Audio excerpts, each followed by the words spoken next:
네.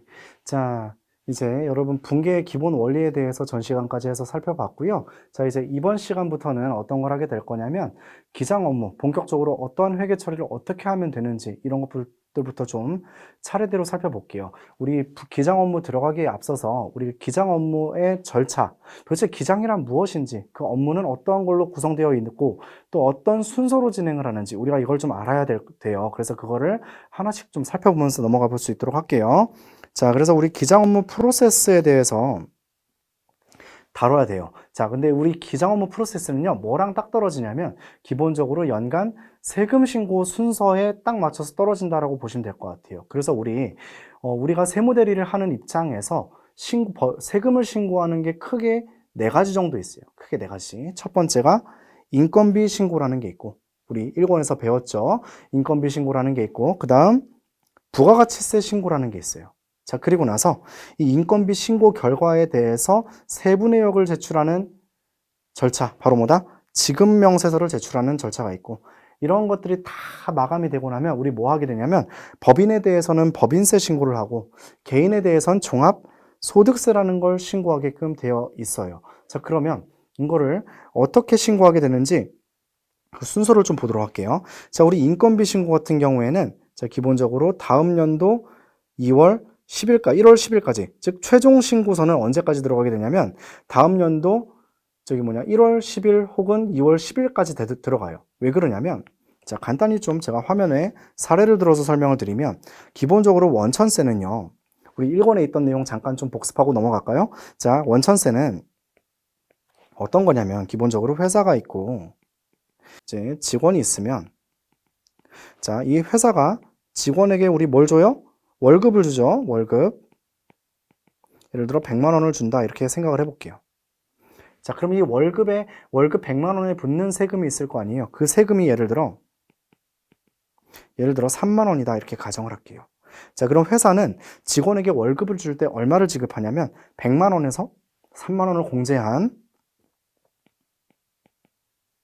97만 원을 지급합니다. 그리고 이걸 되게 유식한 용어로 뭐라고 하냐면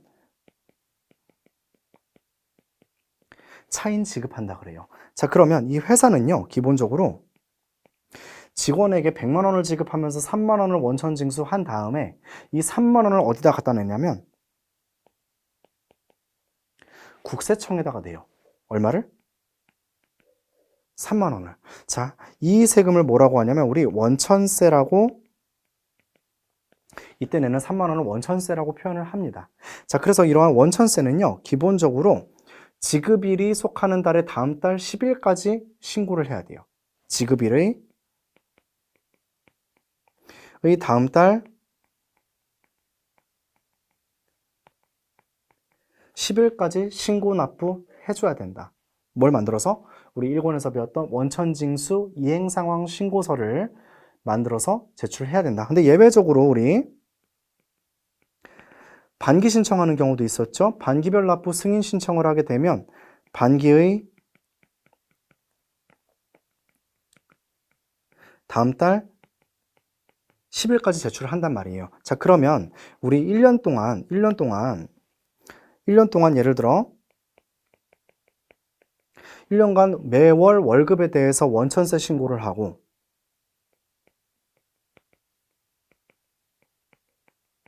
신고를 하는 경우에 우리 12월 급여를 최종적으로 제출하는 기한은 언제가 되겠어요? 자, 기본적으로 12월 급여에 대해서 12월 급여에 대해서 12월에 월급을 지급하면 언제? 당월 지급하면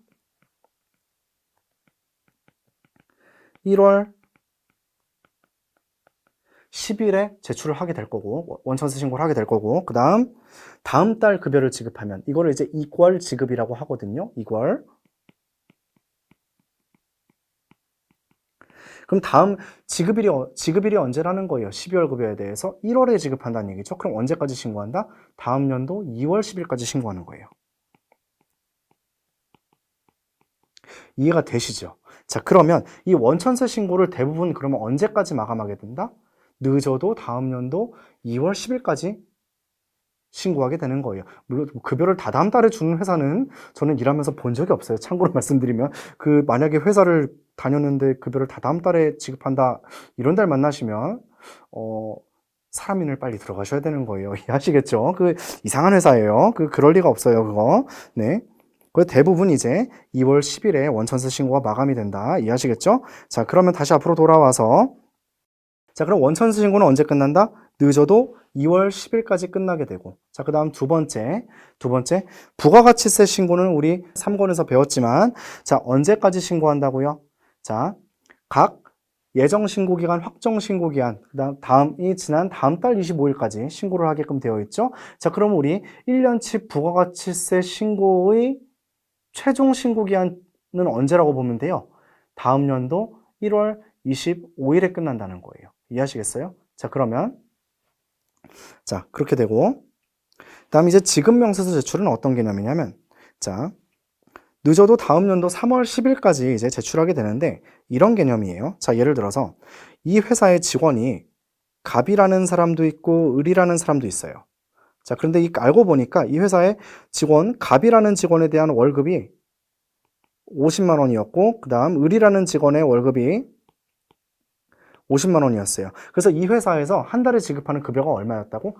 100만 원이었다고. 이해하시겠어요? 그럼 원천세 신고는 이렇게 들어가요. 이 회사에 직원이 2명이고 2명에게 지급한 급여가 100만 원이고 여기에 대한 세금이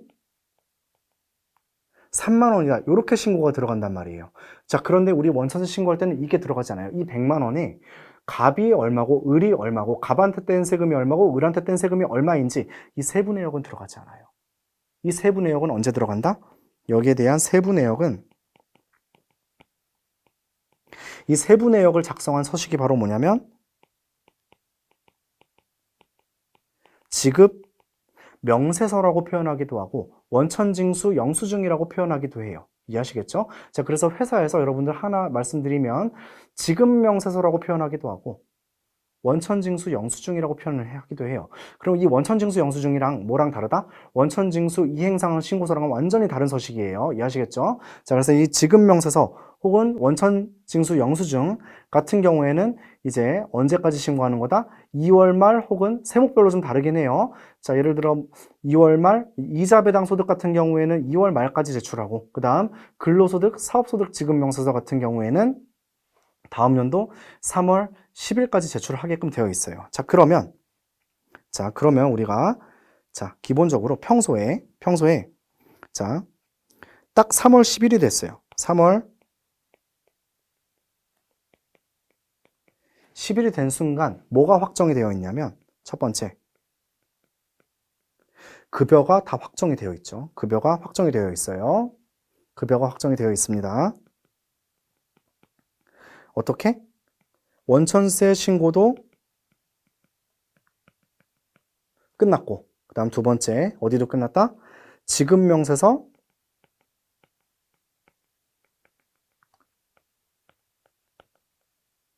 제출도 끝난 거예요. 이해하시겠죠? 자, 그 다음 두 번째 그 한 회사의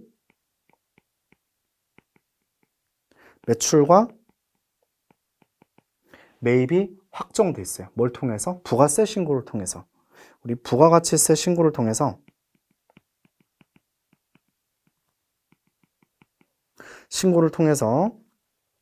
매출 매입이 확정이 되어 있다. 자, 그럼 우리를 손익계산서를 이렇게 좀 보시면 되겠죠? 자, 첫 번째 매출이 확정됐고 매입이 확정됐고 그 다음 뭐도 빼면 돼요? 인건비도 차감할 수 있겠죠. 왜? 부가세 신고를 통해서 매출도 확정됐고 매입이 얼마인지도 알았고 그럼 여기에 우리 부가가치세 신고할 땐 당연히 인건비는 반영 대상이 아니죠. 자, 그럼 인건비도 따로 차감을 했고 여기까지는 결산이 가능하다 불가능하다? 여기까지 결산이 가능한 손익을 뽑아낼 수 있는 거예요. 이해하시겠죠? 자, 그럼 여기다가 뭘 반영하는 거냐면 부가세 신고와 인건비 신고를 통해서 반영하지 않은 자료들을 추가로 반영을 하는 거예요. 그게 바로 뭐다? 결산 작업이에요. 자,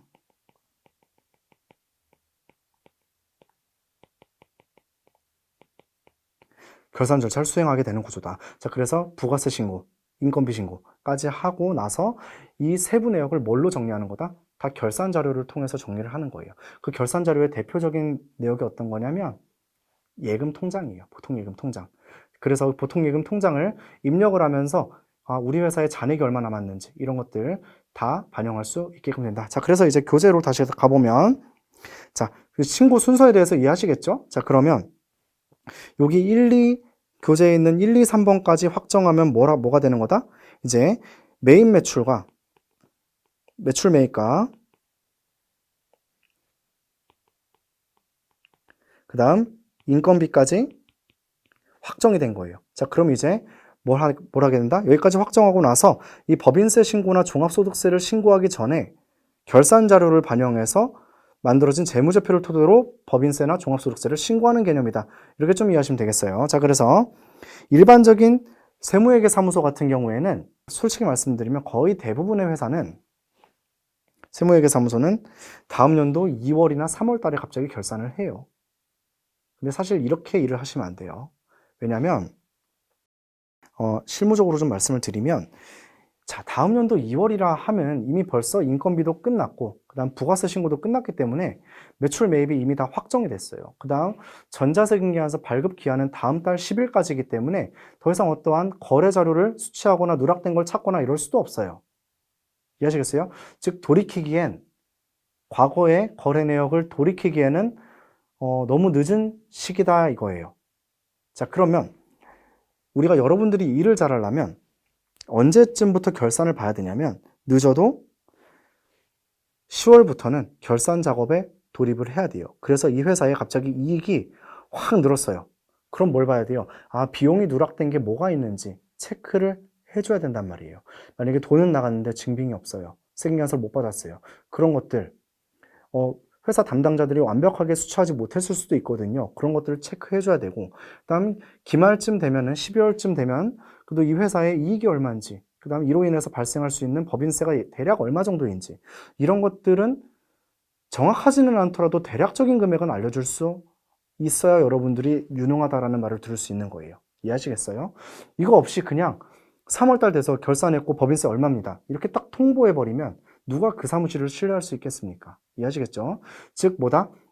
10월쯤부터는 인건비나 어느 정도 매출 매입세금계산서들을 반영해서 어느 정도 손익을 뽑아내고 만들어내고 거기에 결산 자료를 추가로 반영해가지고 대략적인 결산 작업을 미리 수행을 해줘야 된다. 자, 그래서 우리 결산 자료 계좌 거래 내역을 입력하는 시점은 어떻게 되는 거냐면 인건비 신고나 부가가치세 신고를 한 다음에 반영을 할 수 있게 된다. 자, 그런데 대부분보다 한 10월 정도에는 회사의 계좌 거래 내역이라든지 이런 것들을 미리 받아서 재빠르게 왜냐면 우리 세무회계사무소는요 10월 11월에는 그렇게 바쁜 게 없거든요.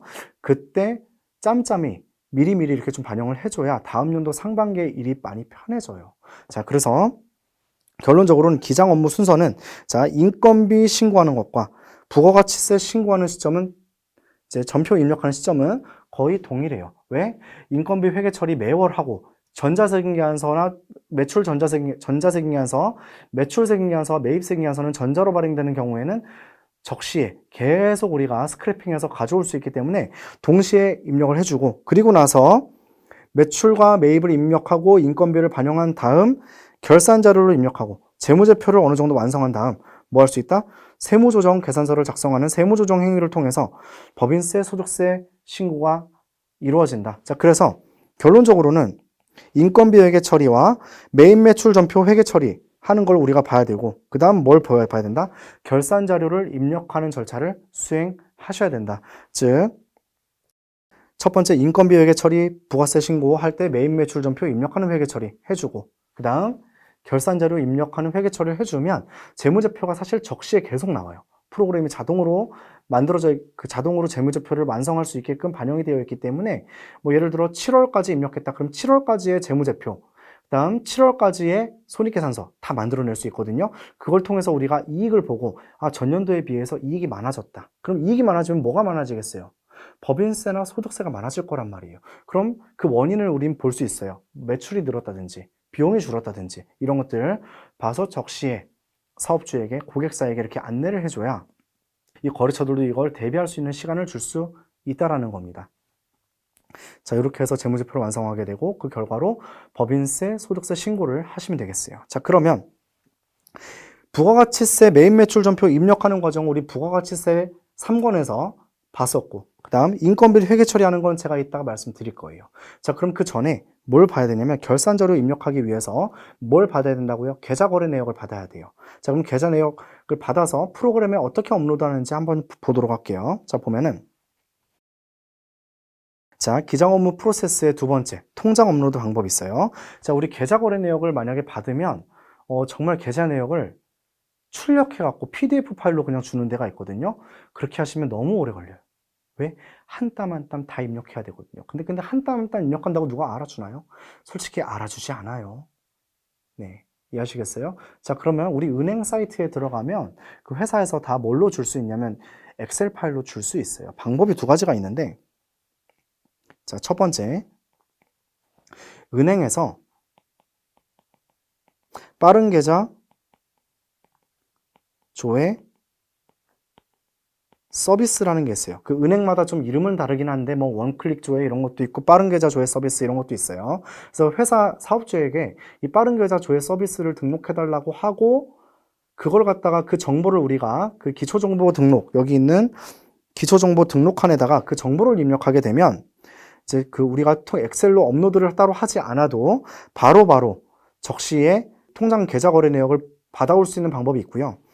근데 그 받아올 때 우리가 뭘 받아야 되냐면 가끔 그 회사의 은행 홈페이지 아이디와 비밀번호를 받아야 되기도 하고 그 다음에 통장 비밀번호를 받는 경우도 있어요. 그렇기 때문에 회사에서 이거를 제공하는 거를 되게 꺼려하는 경우들이 종종 있습니다. 그래서 이런 것들은 이제 자체적으로 참고하시면 될 것 같고, 그 다음 두 번째, 주로 많이 하는 방법이 뭐냐면 회사에다가 엑셀 거래 내역을 받을 수 있어요. 은행에서 엑셀 파일로 만들어진 거래 내역을 받아서 이걸 한 땀 한 땀 올리는 입력하는 게 아니고 프로그램에 반영을 시키면 돼요. 만약에 여러분들 입사했는데 그냥 종이로 된 거 그냥 입력해라 라고 하면 눈치껏 종이로 입력하는 척 하면서 프로그램에 그냥 업로드 하세요, 여러분. 사무실마다 좀 전통이 있는 데들은 처음에 이제 그 일을 제대로 배워야 된다라는 명분 하에 종이로 된 거래 내역을 주기는 하거든요. 그럼 몰래 이제 거래처에 연락을 해가지고 엑셀로 받아가지고 업로드 하시면 돼요. 자, 구체적으로 어떤 방법으로 업로드하면 되는지 말씀드리도록 할게요. 자, 우리가 계좌 거래 내역을 수동으로 입력하는 경우엔 일단 첫 번째, 진행 속도가 느려요. 그 다음, 입력 과정에서 오류가 생겨요. 왜? 손으로 보고 쳐야 되니까. 숫자가 막 틀어지고 막 3212 뭐 이런 식으로 되어 있는데 3312 이렇게 치는 경우도 있고 3123 이렇게 치는 경우도 있고 그렇기 때문에 숫자가 많이 틀어진단 말이에요. 자, 그러면 솔직히 말씀드리면 프로그램에 업로드하는 게 제일 편합니다. 권장합니다 라고 이렇게 저는 교재에다가 써놓기는 했는데 그냥 이렇게 하시는 게 좋아요. 자, 그래서 우리 프로그램에 보면 그 자동 전표 메뉴에 들어가서 통장 메뉴로 들어가요. 통장 메뉴로 들어가고 그리고 나면 통장 메뉴로 들어가게 되면 우리 엑셀 업로드 칸이 있거든요. 엑셀 업로드 칸이 있고 우리 엑셀로 받은 파일이 있어요. 엑셀로 받은 파일에 폴더를 찾아가지고 그 파일을 클릭하면 돼요. 그런데 여기서 주의할 사항이 뭐냐면 엑셀의 형식이 이게 97년에서 2003 형태로 2003인지 2007인지 정확히는 기억이 안 나는데 이런 형태로 되어 있는 파일로 다시 저장을 하셔야 돼요. 안 그러면 이 프로그램이 인식을 못합니다. 자, 그래서 그 엑셀을 다시 저장을 하는데 다른 이름으로 저장을 하시되 그 형식을 97년에서 2003년 뭐 이런 식으로 되어 있는 게 있을 거예요. 그걸로 찾아가지고 저장을 하신 다음 그 계좌 거래 내역이 있는 폴더를 찾아서 해당 파일을 여기서 선택을 하신 다음 선택을 하고 나면 이런 식으로 이제 매핑을 할 수 있게끔 되어 있습니다. 그래서 거래 내용과 엑셀 제목을 매칭을 시켜요. 그래서 여기다가 클릭을 하시고 순번이라고 되어 있는 거에 클릭을 하고 그다음 엑셀 제목 적용을 누르면 쭉 여기 이렇게 매핑이 되거든요. 거래 일시는 거래 일자, 출금액은 출금, 입금은 입금, 잔액은 잔액, 그 다음 여기서 제일 중요한 게 뭐냐면 거래일자, 출금, 입금, 잔액 이거는 자동으로 인식을 해요. 자, 그런데 거래 내용에 항상 적용.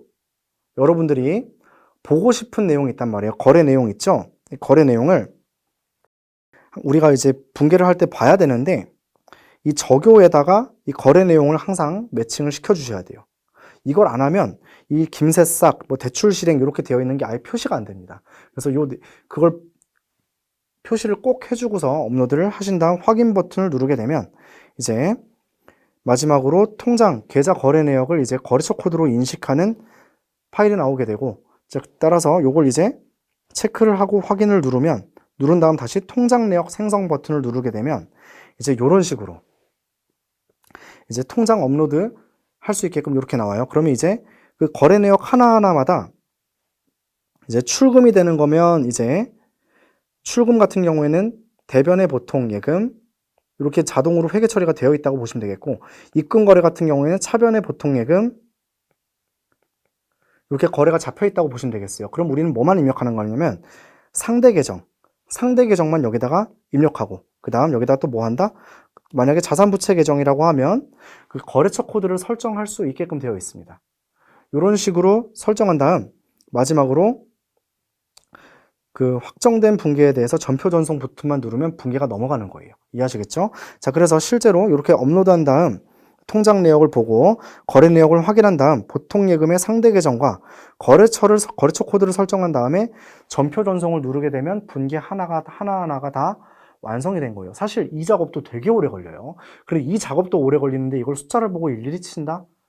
이건 사람 죽으란 얘기입니다. 왜냐면 거래가 너무 많거든요. 그래서 반드시 여러분들 통장 업로드 하는 방식을 익히셨으면 합니다. 자, 그리고 나서 이제 마지막으로 우리가 또 알아야 될 개념이 하나 있어요. 일반 전표라는 게 있고 매입 매출 전표라는 게 있는데, 자, 일반 전표 같은 경우에는 어떤 개념이냐, 부가가치세 신고서에 반영이 되지 않는 전표가 바로 일반 전표예요. 부가가치세 신고서에 반영이 되지 않는 전표가 일반 전표고, 매입 매출 전표는 부가가치세 신고서에 반영이 되는 전표다. 이렇게 좀 보시면 되겠어요. 자, 그럼 이거를 좀 구분을 해보면 첫 번째, 세금 계산서가 있죠. 그 다음 계산서라는 게 있죠. 얘네들은 일단 기본적으로 매입 매출 전표에 반드시 반영이 되겠죠. 왜? 부가세 신고에 반영되는 사항이니까.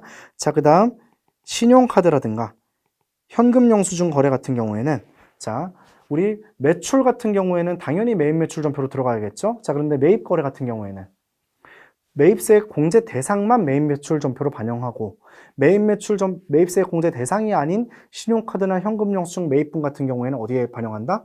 매입 매출 전표가 아니라 어디로? 일반 전표로 반영한다. 이렇게 좀 보시면 되겠어요. 이해하시겠죠? 자, 그리고 나서 이 재무제표에 반영을 할 때 일반 전표나 매입 매출 전표 모두, 자, 이제 그 재무제표에 반영이 되는 거래다. 이렇게 좀 보시면 되겠고, 자, 그 다음 계산서 거래 일반 전표는 해당 안 되고, 자, 그다음 매입 매출 전표 해당이 되고요. 자, 그다음 신용카드나 현금 영수증 거래 같은 경우에는 불공제 대상만 반영하고, 이건 이제 매입 거래를 전제하는 거예요. 매입 거래. 그다음 매입 매출 전표 같은 경우에는 공제 대상만 이제 매입 매출 전표에 반영한다.